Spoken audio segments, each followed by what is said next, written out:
grabación. Ok, vamos entonces a verificar un pequeño video, que no es tan pequeño, son como 40 minutos aproximadamente, y vamos a reaccionar a este video a ver qué tal. Porque según la Biblia es un iceberg, y la verdad es que yo no entiendo por qué, pero vamos a ver qué tiene para decir. Lo voy a Sabemos que la adelantar Biblia un es el libro poquito. más popular y leído de todos los tiempos. Es Ujú. básicamente un documento que registró aquellos eventos históricos en los que se basa nuestra sociedad. El problema es que si lees la Biblia te das cuenta que tiene todas estas historias confusas que te dejan a unas preguntas sobre la humanidad. También tiene algunas historias que parecieran ser sacadas de una película de ciencia ficción, pero además también tiene temas oscuros que casi nadie conoce. Hoy vamos a analizar todo aquello que creo que es raro, intrigante y oscuro acerca de la Biblia. Y como siempre iremos de lo menos oscuro a lo más oscuro. La natividad se refiere al lugar y nacimiento de Jesús. Sabemos que en este sitio estuvieron María y José, pero cuando lees más te das cuenta que la información es confusa. Por ejemplo, muchos saben que cuando nació Jesús había algunos pastores, pero en el caso de los 3 reyes magos, estos en realidad no estuvieron ahí. Ahora en la Biblia se habla de ellos como los hombres sabios del este.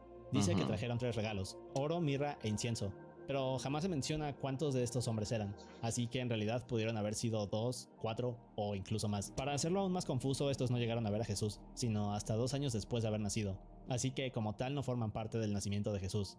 Otra cosa rara sobre este tema. Bueno, el tema del nacimiento de Jesús, inclusive para los que son latinos, saben que siempre que hacemos un nacimiento y ponemos a María, José, el niño Jesús, es parte de una tradición, diría yo, ponerlos a todos juntos, los Reyes Magos, los ángeles y todo, aunque muchas veces sucedieron en eventos diferentes, no todo sucedió a la vez, pero guardamos el momento de la relación en un solo lugar al mismo instante. Ponemos a los Reyes Magos, María, José, el niño, los angelitos, las vaquitas, las cosas. Es parte de una tradición. Inclusive creo que el catolicismo y todos alrededor del mundo celebran el Día de los Reyes Magos en enero. Ni siquiera es que lo celebran el mismo día. Entonces no es que sea el mismo día que sucedió. Pero bueno, es una curiosidad, bueno saberlo. Es que no hay una fecha sobre el nacimiento de él. Es decir, en la Biblia solo se menciona que Jesús nació en un invierno rodeado del calor de animales, pero jamás nos menciona que esto ocurriera en el 24 de diciembre. Esta fecha en realidad fue impuesta por la iglesia. Ahora voy a dar Ok, el tema del nacimiento de Jesús, la imposición de la iglesia y algunos dirán, no, pero es que eso tiene que ver más con el paganismo, porque Jesucristo representa a los dioses griegos. Mira, hay un tema histórico detrás de ello, porque lo mismo sucede con otras fiestas. No se trata de Jesús en sí, se trata de todas las fiestas paganas que sucedieron antiguamente. Un ejemplo de ello pasa con el Halloween. El Halloween no era más que una fiesta pagana celta y el catolicismo después de que en el Imperio Romano Constantino proclamara el cristianismo ya no como una religión condenada y perseguida, sino como la religión oficial del Imperio Romano, a partir de ese momento, todos los templos paganos que habían alrededor, estamos hablando más de 300 templos paganos, ¿qué pasó? Desaparecieron, no desaparecieron, se convirtieron en templos católicos romanos para adorar al Cristo vivo. De esta forma, desaparecieron casi todas las religiones que estaban en la antigüedad y cambiaron las fechas de las fiestas paganas, celebraciones paganas, para fiestas que pudieran significar algo relacionado con el catolicismo romano o el cristianismo. En este caso, el Halloween significaba antes, la fiesta pagana la cambiaron al Hallows Eve, que Hallows significa, es una traducción de santos, y Eve de noche, entonces significaría como la noche de los santos. Se supone que era el inicio de una celebración donde recordaban a los santos, los mártires, y bueno, también después, a los días, también pasó con el tema de los muertos, para recordarlos. En realidad se inició con el tema de recordar nada más a los santos muertos como mártires, pero luego pasó a todos los muertos y bueno, después pasó a todo lo que significara muerte y una cosa llevó a la otra y vemos que empezó con algo pagano, se convirtió o trató de convertirse en algo católico o santo y volvemos otra vez a celebrar algo pagano porque hoy en día no celebramos nada que tenga que ver con los santos, sino en Halloween se celebra la muerte. Incluso cuando sales a la calle en Halloween ves que todos están vestidos de demonios y cosas así. Entonces, sabes que esta fiesta siempre va a tratar de recuperar la raíz. Y con el cristianismo pasaba lo mismo. Pasaba de que celebraban anteriormente las fiestas paganas el nacimiento del dios Sol. O en muchas religiones, la mayoría de los del Dios más poderoso terminaban atribuyéndole el nacimiento el día del 25 de diciembre. Para poder entonces desaparecer esto, atribuyeron, bueno, el Dios más grande de esta civilización era este. Bueno, entonces vamos a cambiarle porque el Dios más grande en realidad es el Cristo vivo. Y le atribuyeron el 25 de diciembre. Pero todo no fue por un hecho de realmente histórico, sino más bien para poder tapar la antigua religión pagana que había y poder, digamos, influir en la nueva religión que es el cristianismo. O bueno, en aquel momento que era la nueva religión. Pero vamos a continuar a ver el video a ver qué tal. Ya dimos contexto suficiente. Dar un poco de contexto acerca del Nuevo Testamento y el Antiguo Testamento. El Nuevo Testamento se refiere a la parte de la Biblia que habla de lo que sucede a partir del nacimiento de Jesús hasta después. Y en el caso del Viejo Testamento, este habla desde el principio de la creación hasta el nacimiento de Jesús. Solo que en el caso del Viejo Testamento tenemos algunas historias curiosas y en ciertos casos aterradoras. Pero en las siguientes partes de este video se darán cuenta de por qué les digo esto. Ahora, los ángeles son estos seres divinos y en lo personal creo que es uno de los temas más fascinantes, extensos y confusos de la Biblia. En un momento hablaré de ellos con muchos más detalles, pero lo que quiero dejar claro desde ahorita es que estas figuras que vemos en las pinturas y la imagen que se creó de ellos en realidad es mucho más compleja. De hecho, hay casi 10 tipos de estos ángeles. ¿Y ven estas figuras adorables y tiernas? Bueno, ningún ángel luce así, en realidad se ven así. De hecho, son tan aterradores que en muchas historias de la Biblia se presentan ante las personas, y lo primero que dicen es no tengas miedo. El Viejo Testamento... Esas imágenes de los ángeles que ha rondado mucho por internet es una de las mejores referencias que he visto. Claro, no sabemos si realmente es esa exactamente la imagen del ángel, pero muchas de las características que, por ejemplo, se dan en el libro de Ezequiel corresponden a estas características y hay otras que tienen como que una cabeza aquí y otra a los lados. O sea, creo que el ojo humano tratando de interpretar a un ángel es como cuando nosotros le decimos a la IA que dibuje o haga algo o un video y de repente la IA transforma toda la imagen y que... Creo que sería algo similar, ¿sabes? Pero vamos a continuar a ver. Nos habla de que existen 7 nombres sagrados para referirse a Dios. Ahora, Dios como tal no es un nombre como sabemos, sino más bien una palabra que se inventó para poder referirse a un ser poderoso y reverenciado por muchos. Se dice que Elohim es uno de estos 7 nombres, pero aquí es donde se pone curioso. Bien, pues en el caso de Elohim es que en la Biblia tiene un significado. Este significado es tanto plural como singular dependiendo del contexto. En muchos casos Elohim es relacionado con la Divina Trinidad, es decir, Padre, Hijo, Espíritu Santo. Pero en el capítulo 20 de Éxodo, o sea, donde se habla de los 10 mandamientos, hay una parte que dice, yo soy tu Elohim, y no tendrás más Elohims delante de mí. Ok, para aclarar esto, es necesario entender el concepto de la Trinidad, el cual no voy a explicar en este video. El concepto de la Trinidad es algo muy complejo que requeriría darle su propio espacio, su propio tiempo. Pero recordemos de que lo que significa la deidad de Dios está representada en el Padre, Hijo y Espíritu Santo, y no es que los tres son tres dioses diferentes o tres Elohim diferentes. Lo que corresponde o lo que da forma al nombre de Elohim es precisamente los tres. Los tres son Elohim. Por eso es que ves que en Génesis 1:26 habla y dice de que vamos a crear al ser humano, hagámoslo a nuestra imagen y semejanza, dice exactamente. Y no está hablando con otro ángel, ni tampoco está hablando con otros dioses. Vemos entonces que aquí es un ejemplo de la Trinidad desde el nombre Elohim. Pero vamos a continuar viendo entonces. Así que en otras palabras, Dios está hablando de más dioses, o por lo menos algún tipo de No, divinidades menos poderosas que él. Y por no, ahora lo claro que dejaremos no. aquí, porque retomaremos esto más adelante en una sección más misteriosa del Bueno, con lo que acabo de decir, creo que ya le di contexto para corregir esto, porque obviamente es una desinformación, como diría Trump, fake news. video. Ahora, JHBH o YHWH es una referencia al tetragramatón, otra forma de decir el nombre de Dios. En griego esto quiere decir 4 letras. Bien, pues hay un pasaje en la Biblia, Éxodo 3, el cual nos cuenta que Dios está hablando con Moisés a través de la zarza ardiente. Pero un poco de contexto. Este pasaje es considerado uno de los más enigmáticos de la Biblia. En él nos cuentan cómo Moisés huye a Egipto. Más tarde se convierte en pastor y luego se encuentra con este árbol llamado zarza que está incendiándose. Pero luego de unos minutos Moisés se da cuenta de que el árbol no se consume. Así que al ver esto Moisés se acerca y de repente Dios le comienza a hablar a través del fuego. Este le dice que debe difundir su palabra. Ahora, Ok, no, alto, alto, alto, alto. Esas palabras exactamente que acabas de decir, esa frase, hace parecer me recuerda mucho a John Smith, el creador de la religión de los mormones, cuando se le apareció un ángel también y no sé qué, y le dijo que el Nuevo Testamento de Jesucristo y tienes que difundir esta palabra y formar una nueva religión y no sé qué. No, así no fueron las cosas. Ni siquiera fue eh, de que Dios le dijo a Moisés, tienes que difundir mi palabra, para eso estoy incendiándome aquí. No, para nada. Primero lo que le dijo es, quítate el calzado de tus pies porque la tierra que estás pisando es santa. ¿Sabes? Hace un hincapié acerca de quién es Él. Nunca antes habíamos visto tampoco una presentación así de ningún Dios en ninguna, por ejemplo, religión o en los libros de mitología de otros dioses.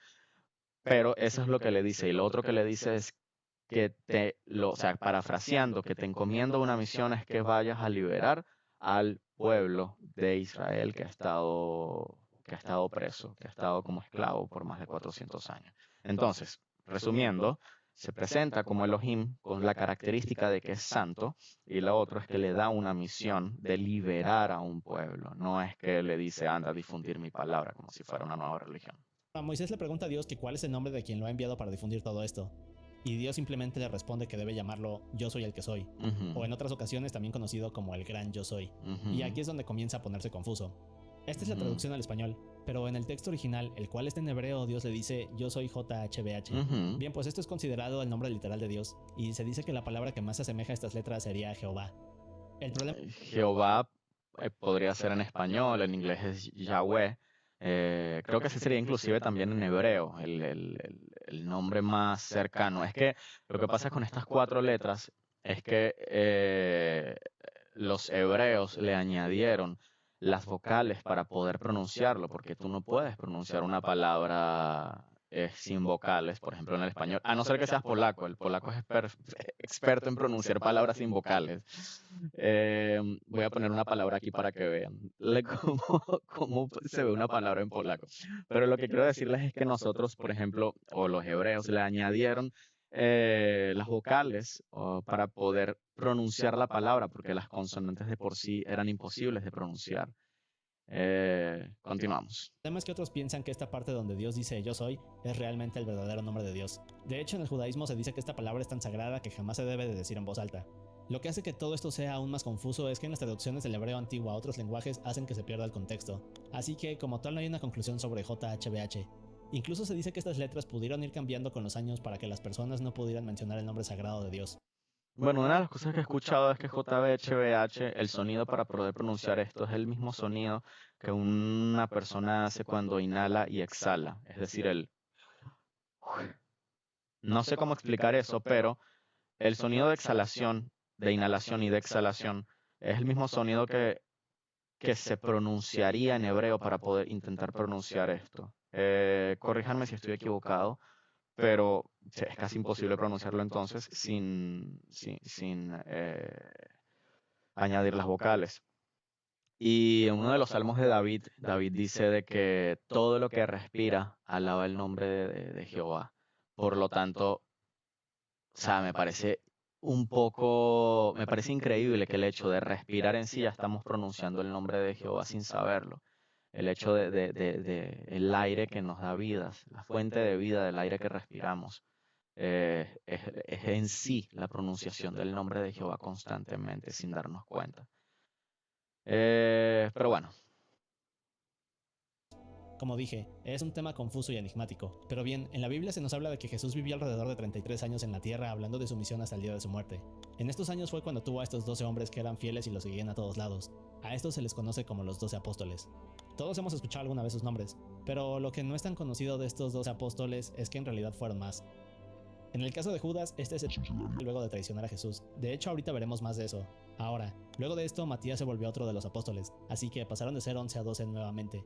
Poco después se unió Pablo, pero este se fue de misionero. Incluso se habla de un discípulo más que al día de hoy no se ha podido verificar su existencia. Pero sí.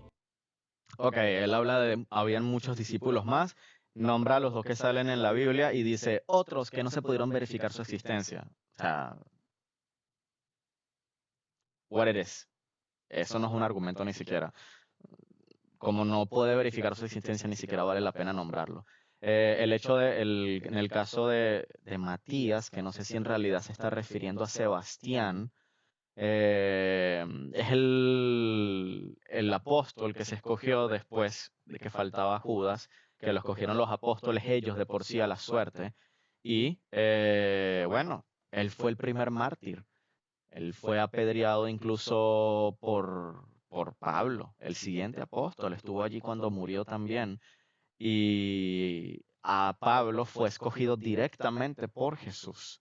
La diferencia entre uno y otro es que Matías o el Sebastián en este caso, fue escogido a la suerte y el apóstol Pablo fue escogido directamente por el propio Jesús cuando se le apareció a él.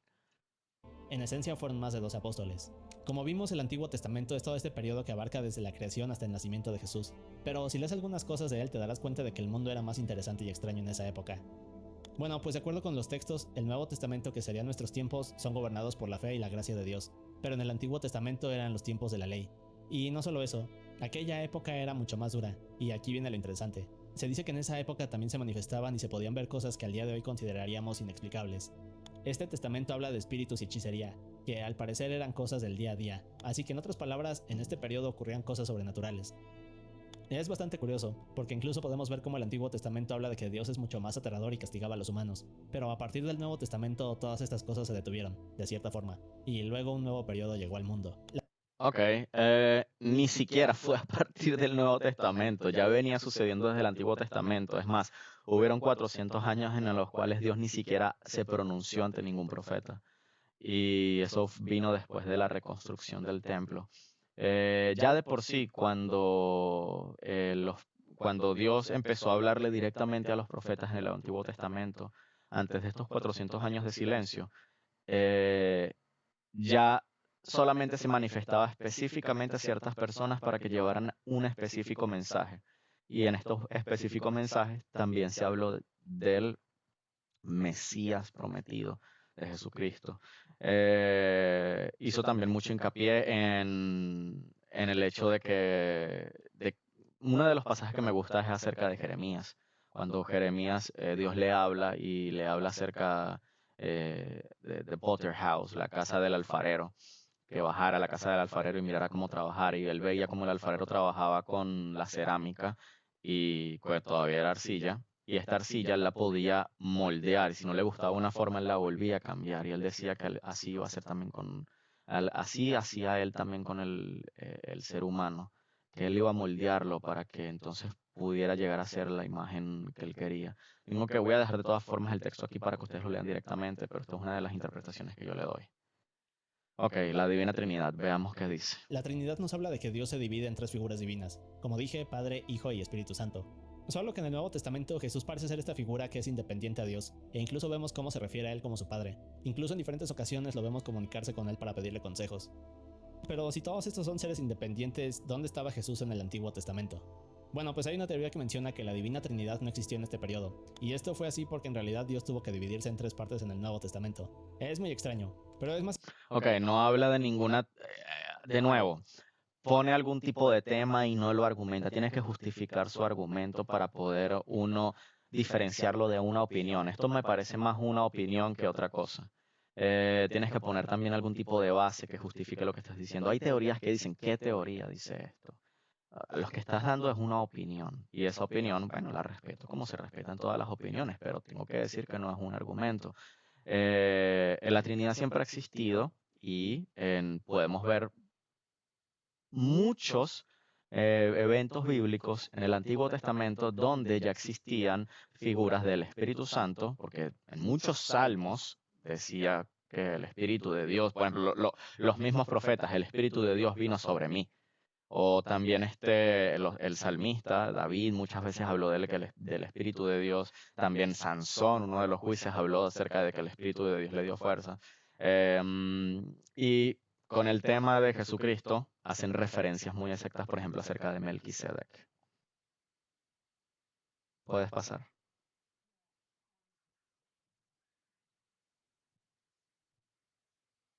Es extraño cuando vemos que en el Antiguo Testamento se habla de un Dios de múltiples divinidades. Por ejemplo, la palabra Elohim, que como vimos se usa en plural y singular. Es por eso que en muchas ocasiones Dios es considerado tres en uno. Es un concepto bastante confuso de la Biblia, pero sin duda interesante. Ahora, María Magdalena es otro personaje intrigante de la Biblia. Fue una seguidora de Jesús y hay quienes dicen que incluso tuvo hijos con él. Ay, Pero a pesar de ser esta figura importante en la historia, casi no se sabe nada. de nuevo, hay algunos que dicen, ¿quién dice eso? ¿Dónde está el argumento completo? Lo que está dando es una opinión. Con opiniones no vamos a llegar a ningún lado, porque así es que juegan los políticos, y por eso es que Latinoamérica está como está, porque dan opiniones y no dan argumentos. Nada de ella. Se dice que María Magdalena ayudaba a Jesús en las formas que podía para esparcir sus enseñanzas. A diferencia de otros discípulos, María Magdalena no acompañaba siempre a Jesús. Incluso se dice que ella fue quien lavó los pies de Jesús con su cabello. La parte curiosa es que también hay teorías que hablan de que María Magdalena era una... Teoría, no sé cómo decirlo. Era una trabajadora callejera de adultos, y fue rescatada de esta vida al conocer a Jesús. También se ha dicho que era la esposa de él, aunque esto no se ha podido demostrar. Como dije, todo acerca de ella deja un sinfín de preguntas, y debido a todas las interpretaciones durante la historia no se ha podido llegar a una conclusión. Todos hemos escuchado sobre Adán y Eva, los primeros humanos creados por Dios en llegar a la Tierra, pero en las historias judías se nos habla de una mujer que llegó antes de Eva, llamada Lilith. A diferencia de Eva, Lilith nació a partir de la arcilla tal y como Adán, pero al haber sido creada de esta forma y no como Eva que fue creada a partir de la costilla de Adán, esta no obedecía a su esposo y creía que estaban en igualdad. Así que en otras palabras, Lilith no se dejaba mandar por Adán, pero al ser tan rebelde en el Edén tuvo dos opciones: someterse a Adán para vivir en el Edén o ser desterrada por Dios. Bien, pues Lilith no estaba dispuesta a renunciar a su... Bueno, aquí ya estamos saliendo del tema de la Biblia y estamos hablando acerca de otras religiones. Se supone que este es el iceberg de la Biblia, pero no hay ninguna evidencia bíblica que hable acerca de Lilith. Lilith, si queremos hablar de Lilith, podemos hablar de otra historia y podemos inclusive hasta nombrar a Evangelion, el anime, donde hacen buenas referencias de Lilith. Ahí hacen muchas referencias bíblicas, la verdad. Pero sí, incluso hay algunos que dicen que Lilith es un espíritu o algo así. Ni siquiera tengo la referencia porque no le presto atención a eso. Y que a raíz del espíritu de Lilith es que la mujer se volvió lesbiana. O sea, hasta ese punto se ha llegado. Por eso es que no podemos simplemente escuchar algún tipo de opinión sin algún tipo de justificante. El argumento completo debe tener alguna justificante para que no se vuelva una opinión. su libertad. Así que elige irse del Edén y antes de hacerlo pronuncia el nombre sagrado de Dios como forma de rebelarse. Así que luego de esto Lilith es desterrada y llega al Mar Rojo. Más adelante Dios le envía unos ángeles para intentar convencerla de regresar al paraíso, solo que Lilith estaba molesta y le da la espalda a Dios. Ahora, mientras esto pasaba, Adán estaba... ¿En serio? ¿De dónde saca toda esa historia? O sea, no digo de que no la haya leído en algún lado ni nada y que no las quiera contar ni nada, solamente de que ¿de dónde saca todo eso? O sea, yo también quiero leerlo. Pasa el dato. triste y se sentía solo. Aquí fue cuando Dios creó a Eva. Así que poco después Lilith fue señalada y acusada de ser una mujer demonio. Se dice que Lilith en su forma demoníaca podía crear enfermedades y que incluso los ángeles debían darle estos amuletos a los bebés que nacían para que Lilith no les hiciera nada. Más adelante Lilith comenzó a ponerse celosa de la vida feliz que llevaban Adán y Eva, y como acto de venganza se transformó en esta serpiente, hasta que logró hacer que Adán y Eva probaran el fruto prohibido, para luego ser expulsados del jardín del Edén. Ahora, la historia de Lilith no está en la Biblia, pero hay varios textos de ella en civilizaciones más antiguas, como la babilónica, sumeria, hebrea y Mesopotamia. Se dice que la historia de Lilith fue eliminada de la Biblia, y se convirtió en parte de los libros prohibidos de la Biblia, que... Bueno, en esta historia que le está comentando, la historia sumeria, hebrea, no sé qué historia hebrea se refiere, tampoco sé qué historia sumeria se refiere, babilónica, tiene que nombrar directamente a los dioses. Está nombrando a la diosa babilónica Ishtar, por casualidad, o, bueno, en la hebrea me imagino que está nombrando a la propia Lilith, pero sí, tiene que nombrar a qué dioses exactamente se refiere, porque si no, va a terminar compartiendo información que realmente no está respaldada acorde al argumento que él quiere hacer. De hecho, hablaré de ellos más adelante. Hay un dato curioso, es que se dice que Lilith es la primer feminista de la historia. Bueno, es, lo que se dice decía. que será este evento aterrador en el cual Dios castigará a todos los que no crean en él. Rapto. Ahora, este es un tema muy extenso, pero explicaré lo más aterrador de él. En la Biblia, Pablo describe que Dios llegará a la tierra anunciándose con un grito y una trompeta que se escuchará en todos los cielos. Seguido de esto, Jesús finalmente volverá junto con los ángeles, pero también llegarán los 7 jinetes del Apocalipsis y el Anticristo. Aquí es cuando los muertos se levantarán, y quienes estén vivos literalmente volarán hasta llegar a lo más alto del cielo, donde Dios se los llevará para salvarlos de lo que sucederá. Ahora, no todos los vivos subirán, solo aquellos que tienen fe en Dios, y es aquí donde viene el aterrador. Se dice que luego de esto escucharemos a esta trompeta tocar 7 veces, y cuando esto termine entonces el mundo cambiará. Aquí comenzará un periodo de calamidades y atrocidades que durará 7 años, al que se llama tribulación, o Ok, aquí se está yendo completamente como un carro de Fórmula 1. Am, Rápidamente voy a hacer una especie de resumen de lo que él acaba de decir. El rapto. El rapto no comienza con que Jesucristo viene de la nada y de repente todos se van y comienzan las trompetas y la cosa y el anticristo aparece como si fuera, no sé, una obra de teatro o una especie de show de acción y todos empiezan a entrar en la escena. No, no es así tan hollywoodense. Para que Cristo pueda venir es necesario que se presente el anticristo antes, según sale en Segunda de Tesalonicenses, capítulo 2. Vemos que se presenta el anticristo como requerimiento principal para la segunda venida de Cristo, pues no puede venir Cristo sin que antes el anticristo haya engañado a muchas personas. Siendo de esta manera, todos estos eventos van a haber un stop. Primero va a haber mucho engaño. Muchas personas van a creer que Él es el Cristo, empezando por allí. Muchos van a ser engañados, incluso muchos cristianos. Creer este tipo de cosas podría entonces hacerte a ti creer de que cuando el anticristo venga, Él es el Cristo. Sabiendo eso, podemos entonces entender los siguientes eventos, que los siguientes eventos no van a ocurrir de la nada, así también como un show, sino que son consecuencia de que ya no hay para dónde esconder, ya cada uno escogió su bando, o sea, eliges creer en la verdad o en el engaño, punto. No elegiste creer en la verdad, pues se te da a creer en el engaño porque algo tienes que creer, no puedes estar en el medio, eso lo puedes leer inclusive del apóstol Pablo, si no me equivoco, en el capítulo 1 de Romanos, de la carta de Pablo a los romanos. Apocalipsis. Aquí veremos llegar pestes, catástrofes naturales, y que incluso habrá un gran terremoto el cual hará que las montañas caigan al nivel del mar. Luego de esto, una tercera parte del agua en la tierra será envenenada, y el mundo cambiará para siempre. Mientras esto sucede, el anticristo se irá anunciando como esta persona que ayudará a la humanidad, pero en realidad creará una forma de esclavitud en la cual hará que quienes sobrevivan a esto tengan dos opciones. Podrán elegir entre ponerse la marca de él, o sea la marca de la bestia, o elegir a Dios y que les corten la cabeza. En el caso de Mm. elegir la marca de la bestia, entonces será la segunda ofensa a Dios, así que Bueno, esto es lo interesante de todo el tema de Apocalipsis. El Apocalipsis es muy, muy controversial por esto mismo, por el tema de la marca de la bestia.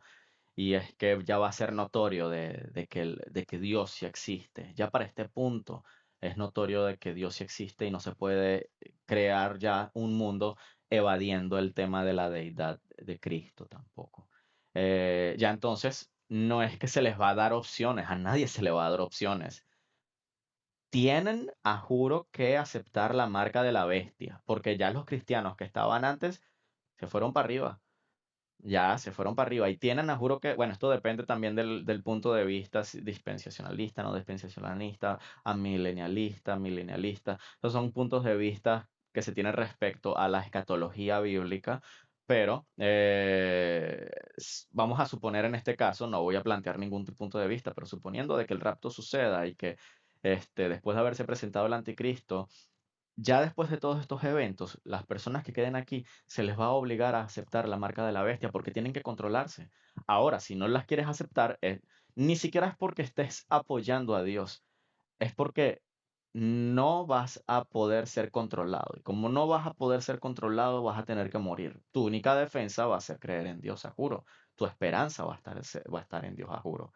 Pero creer en Dios no tiene que ser solamente porque no te queda salida ni nada de eso.